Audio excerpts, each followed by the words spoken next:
شہادت ہے مطلوب و مقصود مومن، نہ مال غنیمت نہ کشور کشائی۔ سیدنا عمر فاروق رضی اللہ تعالیٰ عنہ ہمیشہ اللہ تعالیٰ سے شہادت کی دعا کیا کرتے تھے، حتیٰ کہ جب آپ بیت المقدس تشریف لے گئے وہاں بھی اپنے لیے شہادت کی دعا فرمائی۔ ام المومنین سیدہ حفصہ رضی اللہ تعالیٰ عنہ فرماتی ہیں کہ والد محترم جب بھی مدینے سے باہر کسی ضرورت کے تحت جاتے وہاں بھی یہی دعا کیا کرتے تھے، اے اللہ مجھے مدینہ ہی میں شہادت عطا فرما۔ یہ بات بڑے وثوق سے کہا کرتے تھے کہ اللہ مجھے مدینہ ہی میں شہادت دے گا۔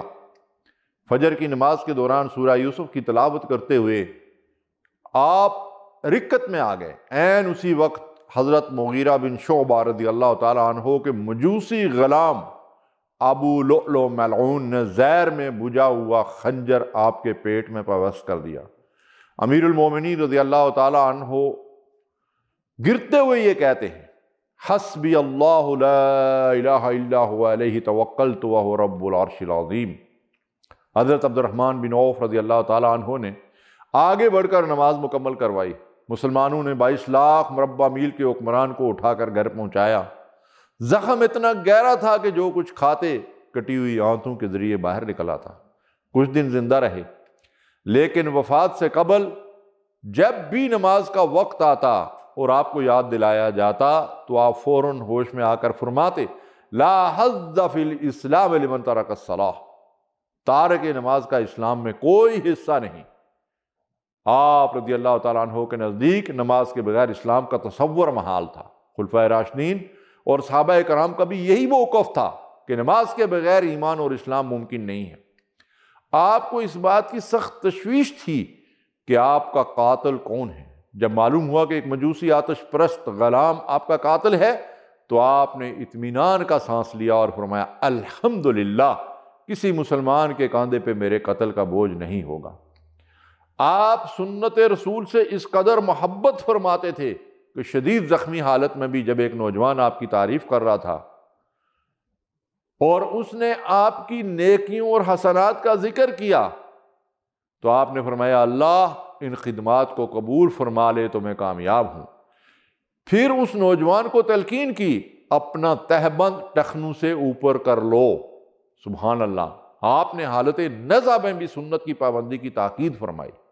یہ اس بات کا ثبوت ہے کہ صحابہ کرام نے رسول اللہ صلی اللہ علیہ وسلم کی سنتوں کو اپنی زندگیوں میں پوری طرح نافذ کیا اور امت کو محفوظ طریقے سے پہنچایا۔ وفات سے قبل آپ رضی اللہ تعالیٰ عنہ نے حضرت حذیفہ رضی اللہ تعالیٰ عنہ کو بلایا اور قسم دے کر پوچھا، کیا ان منافقین میں میرا نام ہے جن کے بارے میں رسول اللہ صلی اللہ علیہ وسلم نے تمہیں بتایا تھا؟ حضرت حذیفہ رضی اللہ تعالیٰ عنہ نے جواب دیا، نہیں امیر المومنین۔ لیکن پھر بھی آپ نے تاکید کی کہ اگر حذیفہ رضی اللہ تعالیٰ عنہ آپ کے جنازے میں شریک ہوں تو آپ کو اطمینان ہوگا کہ آپ ایمان کے ساتھ اس دنیا سے رخصت ہو رہے ہیں۔ حضرت حذیفہ رضی اللہ تعالیٰ عنہ کو آپ کے جنازے کی پہلی صف میں موجود دیکھ کر آپ کے صاحبزادے حضرت عبداللہ رضی اللہ تعالیٰ عنہ کو یقین ہوا کہ آپ کا خاتمہ ایمان پر ہوا ہے۔ آپ کی تدفین سے قبل سیدہ عائشہ رضی اللہ تعالیٰ عنہ سے دریافت کروایا گیا کہ کیا آپ کو حضرت ابوبکر صدیق رضی اللہ تعالیٰ عنہ کے پہلو میں دفن کیا جا سکتا ہے؟ سیدہ عائشہ رضی اللہ تعالیٰ عنہ نے فرمایا کہ یہ جگہ میں نے اپنے لیے رکھی تھی، لیکن میں اپنی ذات پر حضرت عمر کو ترجیح دیتی ہوں۔ اللہ اکبر۔ چنانچہ حضرت عمر رضی اللہ تعالیٰ عنہ کو ابوبکر صدیق رضی اللہ تعالیٰ عنہ کے پہلو میں دفن کیا گیا۔ کتنے خوش نصیب ہیں سیدنا عمر فاروق رضی اللہ تعالیٰ عنہ اور حضرت ابوبکر صدیق رضی اللہ تعالیٰ عنہ جو دنیا میں رسول اللہ صلی اللہ علیہ وسلم کے دست و بازو بنے، برزخ میں آپ کے پہلو میں ہیں اور جنت میں بھی آپ کے ساتھ ہوں گے انشاءاللہ۔ اللہ رب العالمین ہمیں بھی ان جیسا ایمان اور یقین عطا فرمائے اور صحابہ کرام پر اپنی کروڑ ہا رحمتیں نازل فرمائے، آمین یا رب العالمین۔